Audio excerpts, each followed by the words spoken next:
All right, I'm joined today with Alex Neskin, the founder and CTO of Petcube and YC alum, with nearly 2 decades of experience in building and scaling tech products, which we have products here to talk about today, so that's going to be exciting.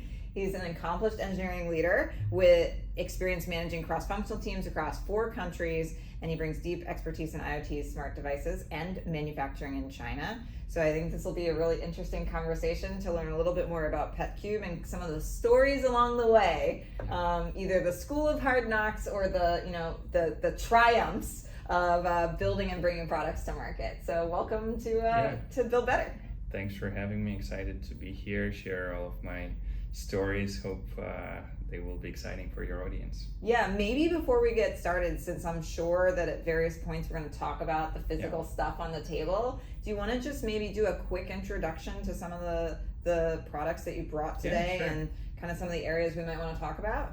Okay, sure. So Petcube is a best-selling hardware and software for pets. It's actually all started with my neighbors.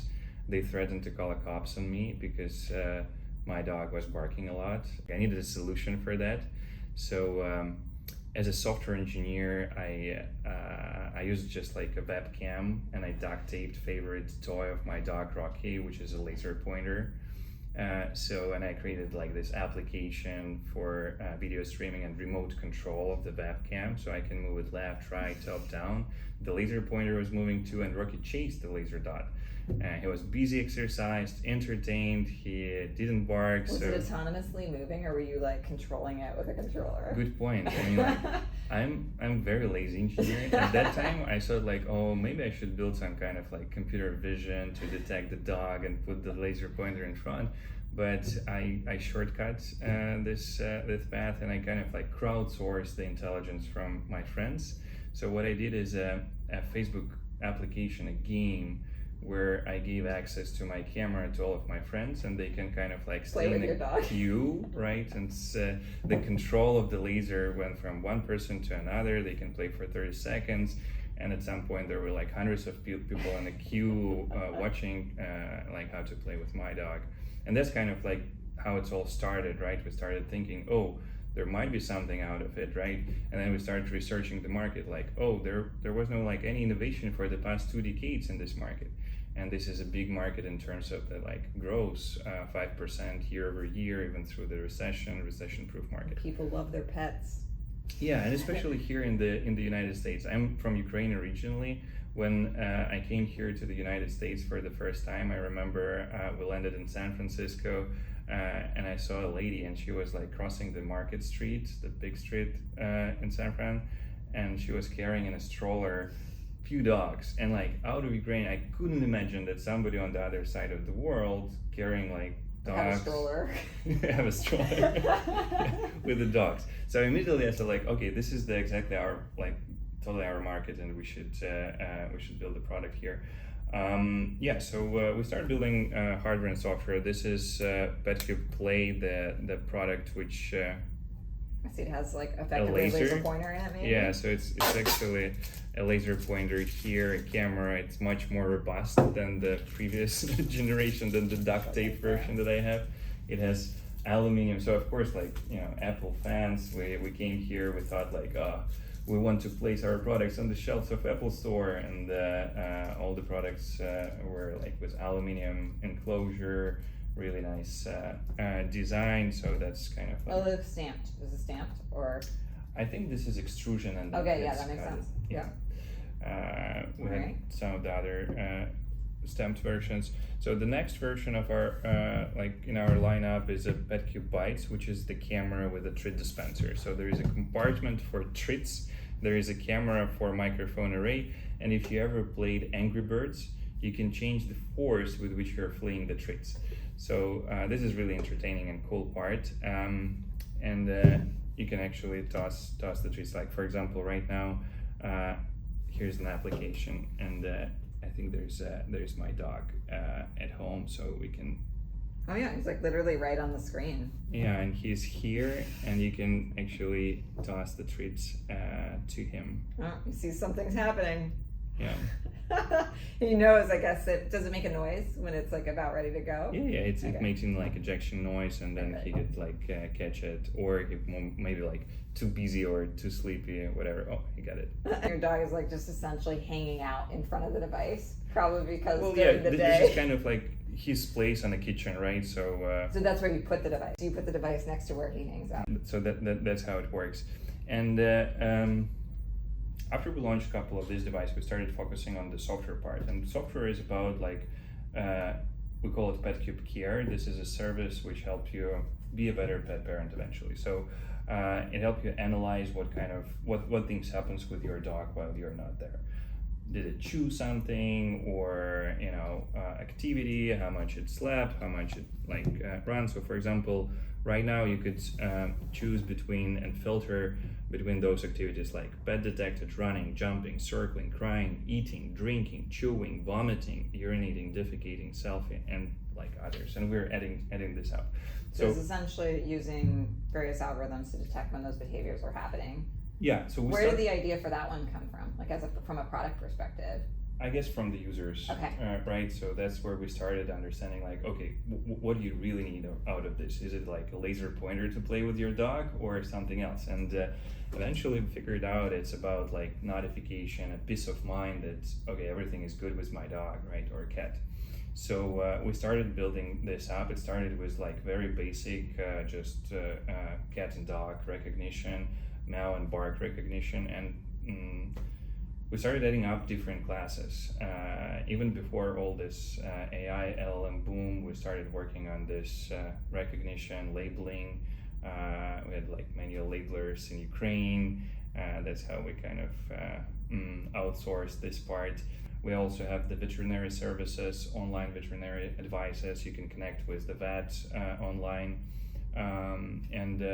This year, the last thing I would probably want to share here is we launched the GPS tracker. This is kind of like a Fitbit for your dog. So you put it on a collar, and it tracks activity, history, location. That has to be environmentally sealed, right? Because that product goes outside. We have IP67 for this product. But that's the first one, right? That required essentially maybe a little bit more ruggedization. And it's first battery-powered device, right? Oh yeah. So this is like a new thing for us. Yeah. It has like a silicon case, and the tracker itself has a GPS, LTE, Wi-Fi, Bluetooth on it, and we leverage all of these technologies to optimize for the battery life.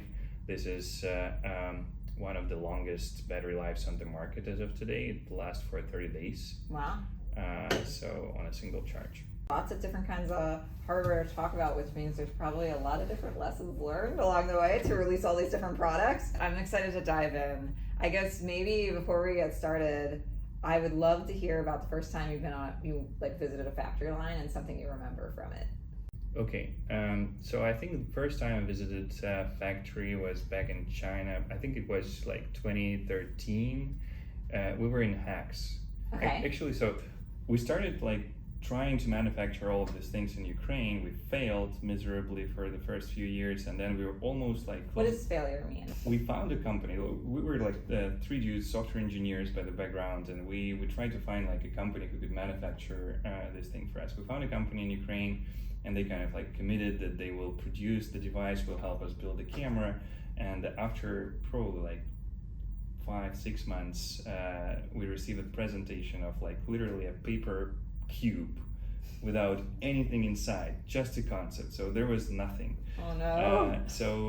It was just like not the right place to do this stuff, and we almost closed the company actually at that time. But I have two co-founders. I think having like two other co-founders is really important for like morale and cheering you up in the very hard moments. And we decided, like, we thought, okay, where all the electronic manufactured? In China. So we found an acceleration program in China. Yep. It's called HAX, H-A-X, by SOS Ventures. They were one of our first investors as well. We took on a plane. They accepted us for one of the first batches of HAX in Shenzhen. It's close to Hong Kong. It's kind of like Silicon Valley of China. And we went for a 3 months program. Yeah. They kind of like show us all the factories, all the processes. as a software engineer, so that was like absolutely new world for me. That probably was the first time I was holding the soldering iron. And actually, the funny story. So they have like secrecy there in China with this hack stuff, and they have like all the doors with the fingerprints where you need to do your fingerprints to kind of like go into the office. And I remember the very first like week or days, I was trying to like improve my soldering skills, and I soldered the first board of the Petcube camera, and I soldered my finger, the exact finger that we were using to open the door. And I remember like I was standing in front of the door, so embarrassed because like there are other people who are like experienced hardware engineers, whatever. And like, sorry guys, let me in, please. Like burned off your fingerprint. Okay, so you've talked a little bit about your inspiration. Let's real talk about some of the challenges along the way. I think that's probably our audience is here to kind of hear about. Like, I think a lot of the learning that's done in hardware is not learning that you're actually not like behind by being a software engineer, because you kind of learn it like doing it. Like It's very much a learn by doing kind of industry, and the school of hard knocks cannot be replaced. The next best thing though is learning from someone else's school of hard knocks. So maybe tell us about some challenges you faced along the way.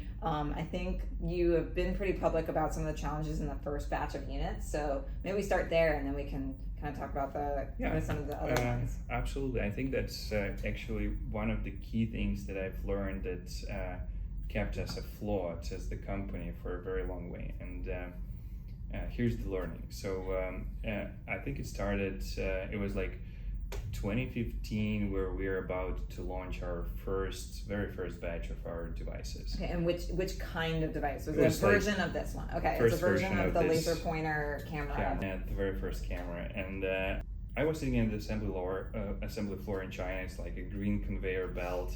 Entire assembly line was stopped, because we had like defects, sorts over 20%. I was sitting. And this was not a development build, or this was a development build? Mass production. So we were like 20% failure rate. We were like mass production. We were optimizing some of the assembly processes, but like all the materials were in there, stocked, piled, waiting to be deployed to the assembly line. And I was sitting over there. The Chinese assembly line workers was like looking at me with like big eyes, like what would this like guy would do. So the thing was that the cameras overheated, and we were able to catch this bug only in China and Shenzhen after the shift ended, because in China and Shenzhen it's very like hot, especially during summer, and humid. So it basically turned, after the shift was ended, they turned off air conditioners, and it turned the assembly floor in kind of like banya, like a heat soak, a pressing high sauna. humidity, high temperature. Yeah, and this accelerated the camera overheating problem, and the image on the camera was dimming away. So basically, you were looking and you would see this, like after a few hours of operation, the camera image would just become dark. So it was really bad. And the thing is, like, I have all these 3,000 materials next to me. We have like all the money invested into this batch. We have to ship the first product. And what I realized, and the lesson probably, is like, it couldn't be perfect always. So you always have to find some ways to optimize. So the next day I woke up, I went to Huashanbei. This is like a market of electronic in China. I found like a heat sinks, temperature reducing pieces of metal. But the thing is, they didn't fit well in our current design, so we had to manually cut them in half.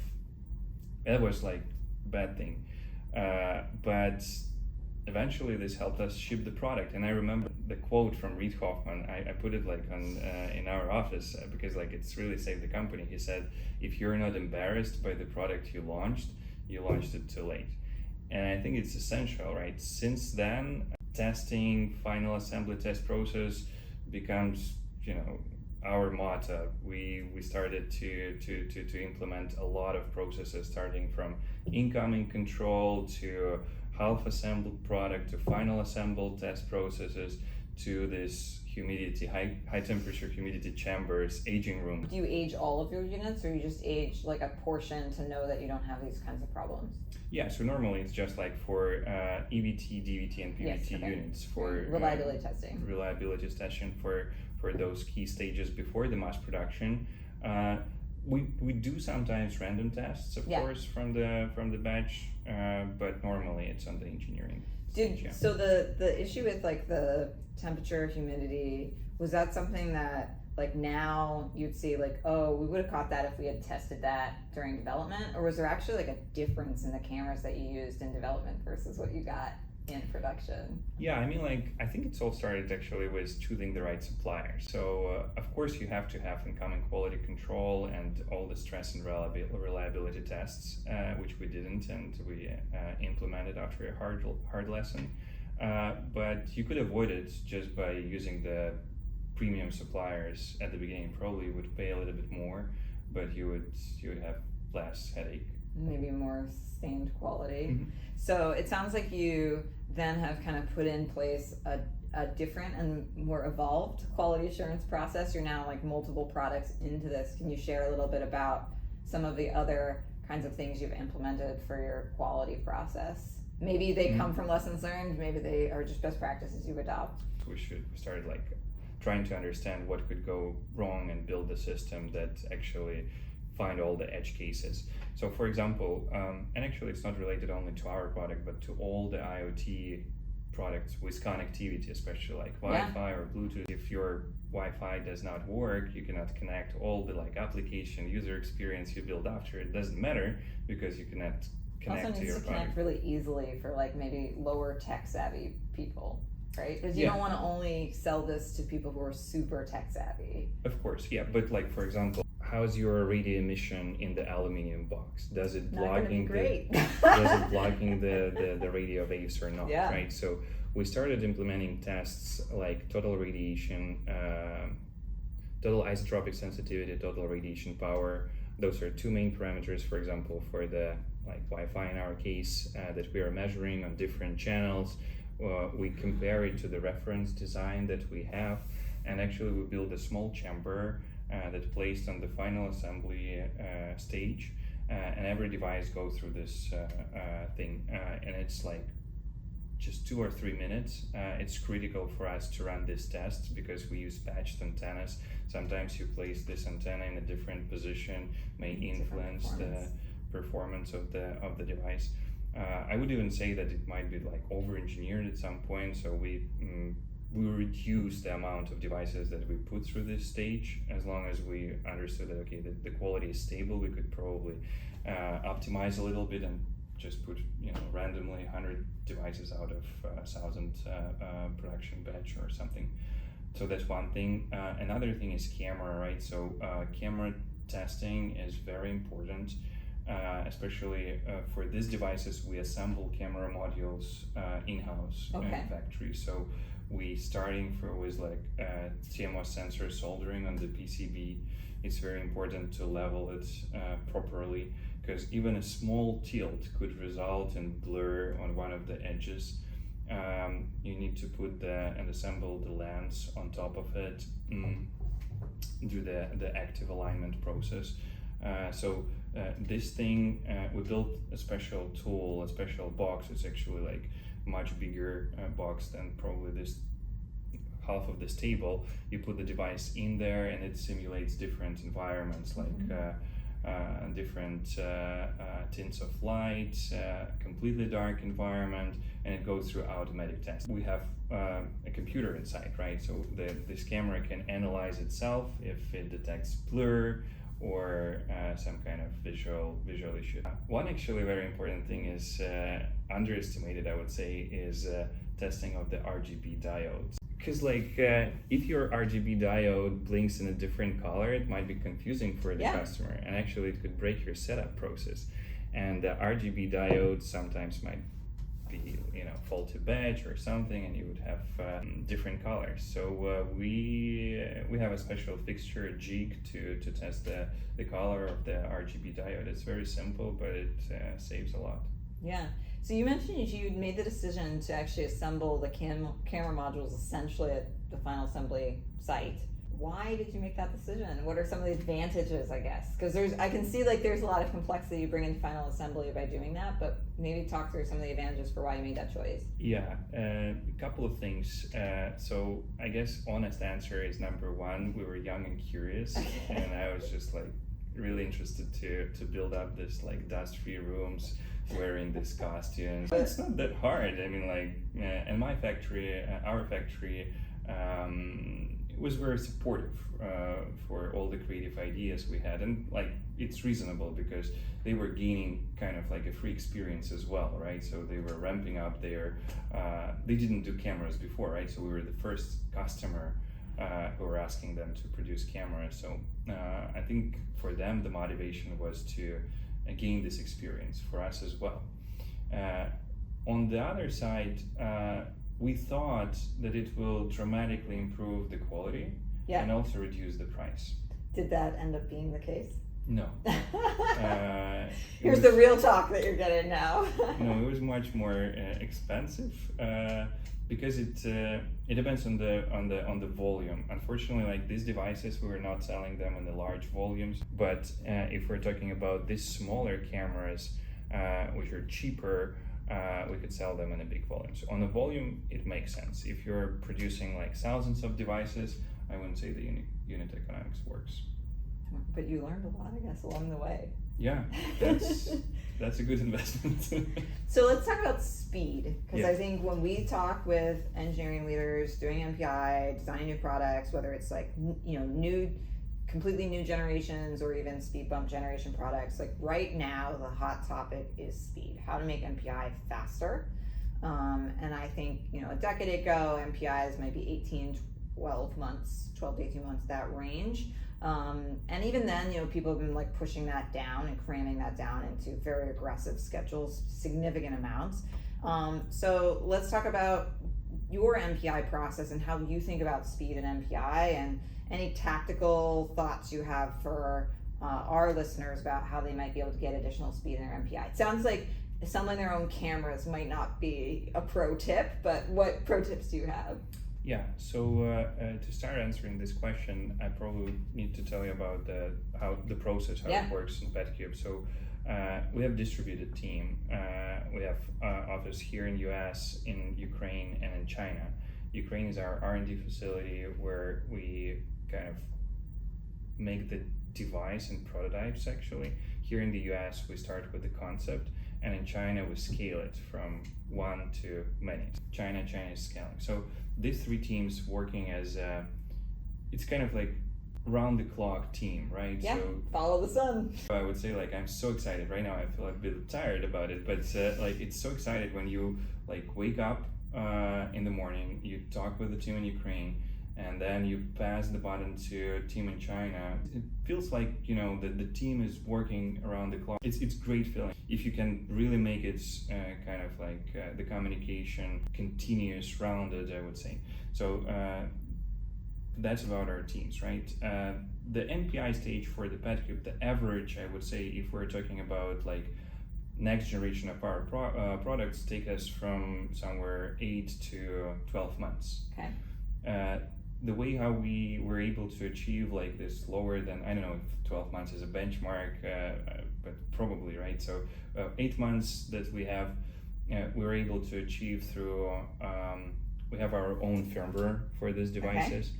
And we try to make like the same firmware for all of the devices. Reuse code as much as possible. Yeah, so we have different BSPs, board support packages for different cameras. They might have different hardware in it, like some of the chips could use Umbrella, the same as used in GoPro, for example, or some chips could use some cheaper components and cheaper system on the chips, and the application layer is unified along them. So all the testing processes, accordingly, they are also unified.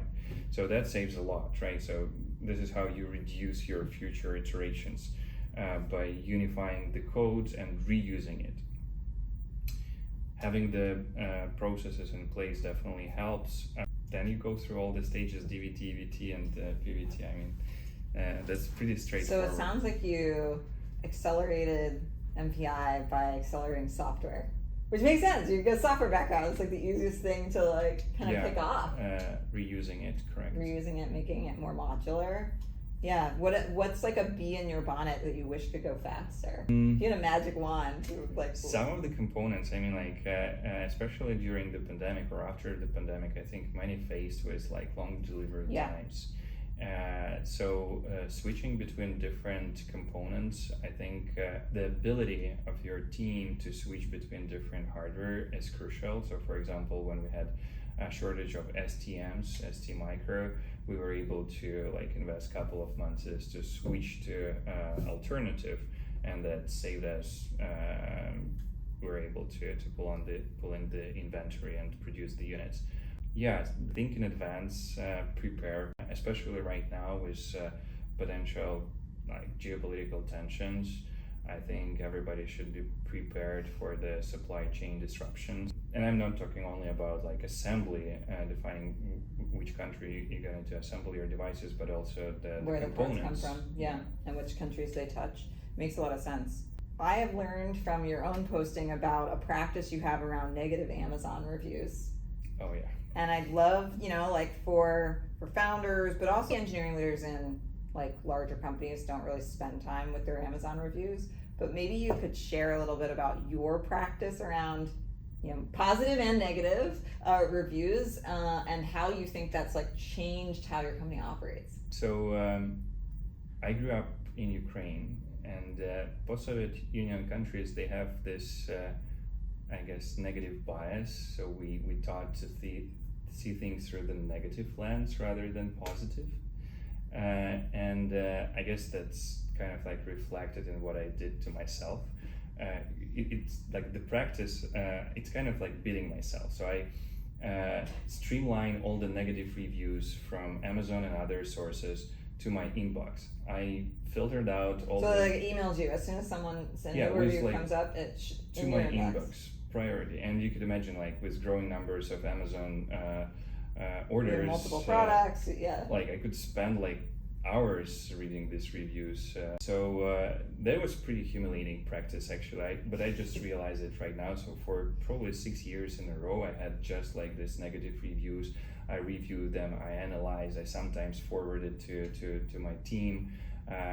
They probably would hate me for that because like they always see and hear the negative from me. But I guess this helps really improve the product. Like once you not sleep, like none of the negative review could sleep from your table. You should like be taking all the feedback, consciously analyze, prioritize it. If you see that this is a growing problem, just address it. So that was the thing. But now I'm trying to change this mindset. And I feel like I realized that there are much more positive reviews, like 5-star reviews. Somebody told like it's a lifesaver for them, Petcube, and they couldn't imagine their lives without our cameras. And those are also like great reviews. Have you ever either gotten a product idea or made a change to something you were doing based on a review that you got, like an Amazon review that some user posted? Yeah, I mean, like we added, for example, a 360 camera that was a request from our customers. We understood that instead of a static camera, we need some kind of like rotation following the path. And the negative, of course, like streaming connectivity, that's the biggest issue. That's why we designed and developed all this like Wi-Fi rigorous processes to make sure that devices work in any environment. I think there's a debate that I've seen, particularly around founders who are starting hardware companies or who have been running hardware companies, particularly if they come without manufacturing experience themselves. So I'm interested in your take. In the beginning, how much did you value expertise and experiencing in hiring teammates for hardware roles versus like other factors? I don't know what those might be, cultural alignment or like competency or like other things, like experience. And I'm talking about like in roles that you maybe don't have your own personal experience to bring to bear. And then how has that perspective shifted over time? I'm just kind of curious your take on the value of expertise. I remember we were sitting together with my co-founders, and we had kind of like had these conversations of like, what are our core values? What do we value? Let's align on it. And those values that we define, and there are 3 of them, I will tell you just in a moment about them. They kind of like were defining values for the entire team in the beginning. Yeah. There still are. So number 1 was curiosity and this urge to learn stuff. Because without that, like if you have this itching thing in you where you cannot like stay without, or it keeps you awake and you want to learn stuff, you could learn everything. The second thing was trust and just like honesty, the basic human things. And the third one was professionalism, right? And in this priority, we were hiring our first engineers. I think it did pretty well. He gained a lot. So to some extent, it changed, of course, with the growth of the company, especially where we have like a team of 100 engineers. You have to have some kind of like processes to get the skills, extract the skills that you need out of the candidates. But those main values, main principles remain the same, right? So we started with curiosity, trust, and the third one is professionalism. I think about this because I kind of did the opposite of what you did, which is I'm a hardware person that started a software company, Wow. right? So like it's kind of the opposite side of like, how do I go find software engineers that are gonna get enough about hardware to, you know, be able to build an awesome product? I mean, I think similar to you, like I almost killed the company, and I tell our team this, but I like almost killed the company because I made the mistake of hiring for competency. You know, people who were competent at the thing that I needed them to do, more than values alignment, which, you know, or maybe what I call like, we call like startup DNA, you know, but like kind of a values alignment piece. And as a result, I ended up with highly competent people, but who are maybe, you know, startups are not always like up and to the right. And sometimes the trough of despair is like a little longer than you'd like. And, you know, people who maybe this isn't the right fit for them, if they're like, if the trough of despair is going to be something that like really stresses them out. There's other people who like actually like being in the trenches in the trough of despair. That actually fires them up and motivates them. And so I would say like we land in a similar place that you're describing around like our values and hiring for values. I still look at it as like, that's true, but like, you know, we still need Scala engineers, like, right? Actually, ultimately, we end up hiring people who don't know Scala and coming and learning how to do Scala here. But we're looking for people who have like demonstrated that they can learn things like that before, haven't just been, you know, only operating in one paradigm for 10 years and never had to change or never had a desire to change.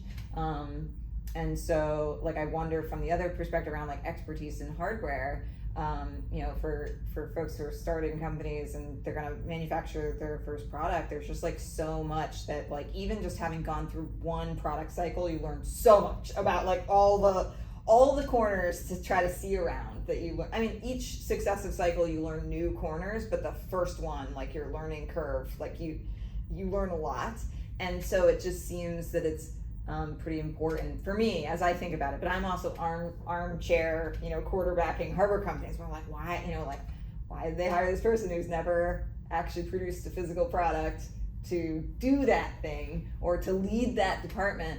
But, you know, companies figure it out. And sometimes you give people a big outsized amount of responsibility and they like really come through in surprising and wonderful ways, and it's great growth. So I don't know. Yeah, I think it totally depends on the stage. And, you know, interesting, I recently watched an interview of Brian Chesky, Airbnb. I mean, like, I admire, and one of the advices I remember, he said that like they were hiring the first engineer for 8 months.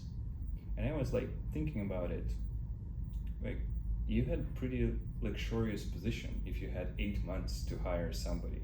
I mean, most of the startups, they don't have this 8 months. You have to hire like yesterday. So the truth here, I think, is you have to adjust and adapt, and it probably sometimes better to hire faster, fail faster, and just like iterate. If you have people who are stressed out about the fact that people might be coming in and then leaving because it's not the right fit, then you end up in that situation too. But I agree with you in general that like speed is critical in a startup, and so you have to make trade-offs based on speed, and you have to take bets. And like it's the business like we're both in is taking bets, and so you have to like be willing to take the bets. And there's none of the decisions are ever safe. Like it's very rare to have a decision that's safe. Yeah, then it's not even a decision. Someone else has already just like executed it, right? Like if it's they're not like usually getting the founders involved if it's so obvious, right? So the best advice I remember, I think somebody also from Airbnb said in YC we had like this YC dinner, and I think he said like, at the YC dinners, I think a lot of people were asking the founders, what is the secret sauce? Like what helped you to build this company? And the Airbnb folks, I think they said like we work, and then we got lucky. So I think luck is a large portion of it. If you just multiply it with the amount of hours if you just stay alive, you allow yourself the time to be lucky. Yeah. So if you burn out too fast, then you have a shorter opportunity to be lucky, but you get more and more roles if you can just stay alive. That's why you have to be like healthy both as the company and as an individual, and like maintain the pace, like think about your sleep, what your intake, food, exercise, and all this stuff. Yeah, I think Brian Chesky, I saw something, I think it was Brian Chesky, but he said something about like it's the Navy SEALs, not the Navy, to work at a hardware startup. It's a unique kind of individual to work at a startup. Recently like they have this founder mode. Yeah. PG started. I think we should have like hardware founder mode, because I think like next level. Because you're doing like 3 companies at the same time. Yeah. There's a software, there's a hardware, and there's like the integration of those 2 things. It's 3 different pieces of it. So what do you think the next way for developing new hardware products is going to look like? You come from a software background, you're probably playing with all sorts of things all the time. You've learned, from a decade of building of these kinds of hardware products, you've learned a lot of lessons. What do you think is next? Like, or what are you excited for? And it would be like pretty naive, but I think that's like what I dream about, right? So I think the entrance to verify and test hypothesis in hardware should be as simple, as easy as it is in software right now. Like all this prototyping tool, Arduino, Raspberry, they made it so much easier, but it's still certain amount of like learning curve, and especially if you're going to like mass production, scaling, manufacturing. So I would envision it probably as you're starting with a prompt to whatever tool LLM you're using, like I want to build this and that, and then the order goes to defines like what is the quantity. If it's a small quantity, then it could be like distributed to a small like garage shops with robotic arms and simple like prefabs assembly that could just, this is like Tracker, for example, a very simple product. I'm actually considering and thinking there are a few YC startups who are making semi-autonomous assembly lines who could just like put the PCB, SMT line is already automated, right? So you could just like stamp 2 plastic parts and glue them together. That's pretty easy, and then the software, the testing, I think you could help with that as well, right? So testing process is very important, and so I envision it as a start with the prompt. You want like this quantity of this product, and design everything, produce at either at Foxconn or in the local garage, and ship to you. How far out do you think that might? Well, they talk about singularity in 2034, right? Okay. So probably somewhere around there, but I really hope it could be much sooner. So I think the major problem is the manipulators, the kinetic movement, right? Humans are still the best robots out there, and like in terms of the well, we're highly retrainable from a human factors perspective. It would be somewhere like human in the loop, of course, at the early stages, but maybe like 5 years, 10 years. Yeah. Little known fact is that Instrumental actually started as a robot company doing automated assembly. It was going to be, the automation equipment was going to be a Trojan horse for data. Yes. And like all of the data that you could capture from the line that could then enable automated like analysis and optimization of your processes. So the vision is still the same, but we decided like we don't need to do the hardware part because we can do the data part, and then it can work on any line, human lines, automated lines, etc. And there are many smart, awesome people who will figure out the manipulator problem, robotics problems, but mechanical engineering come up with a mechanical solution to whatever the problem is. Absolutely. So I'm curious to see then, if I could ask the same question to you, like was this, background experience in robotics, understanding how it works, like how far are we, first of all, are you thinking that we are going that way, like assembling in a garage? I mean, I feel like geopolitical tensions that are requiring people to kind of think about where they're building. Like if you're building stuff in a robot, you just need land to put the robot on and a power source to plug it into. Whether you're building that, in one place or another doesn't really matter. You're not relying on expertise anymore. You're not relying on a labor force as much. And so I think that is certainly a driver. Like automation is, I think, an important part of probably inevitability in manufacturing, but it's for certain types of products. For example, if you're building a product that you're going to ramp up one line and just run that one line consistently for some like reasonable period of time, like 12 months or longer, you can probably get ROI off of like fully automated, or some sort of automation systems. But if you're trying to do something like small batch, like an iPhone ramp, where you go from 2 lines at the end of development to like 100 lines, maybe. I mean, you're building multiple millions a day. You're not going to do the capex for 100 lines because those 100 lines are only going to run before Christmas, and then you're going to like ramp them back down. And so like it's this huge like flexibility of the ability to change a line, from one thing to another thing. I think certainly software and the advance of AI may make it easier to like retrain an entire line of robots to be able to do things, to be able to make that changeover not a problem. So you're not like thinking about it as capex of 100 lines and all the automation equipment. You're thinking about it as like, I'm going to rent 100 lines, and then I'm only going to rent them for 2 weeks, and then it's someone else is going to take that line space. So I think it's like a different paradigm in how manufacturing will work, but it's a pretty threatening proposition potentially to contract manufacturers, because then there's what is the value add that they have other than maybe they own the machines that do that, but like if those machines are on the market, you just buy them yourself and cut out a middleman. And then it's like, maybe, but like maybe the machine providers like want to take that cut. So it's there's also like kind of these entrenched systems in the market between systems integrators, contract manufacturers, where like they're all kind of trying to look for their edge and angle in a business that is like has been for a while like somewhat commoditized. And so certainly the CMs that we see that are really kind of differentiating themselves or across the customer base, not only like the FANG companies of the world, like the Fortune 20 and above, but also like the Fortune 20 and like mid-market, is their real like strong emphasis on like customer service, transparency, and like getting in there with their customers like towards a mutual goal.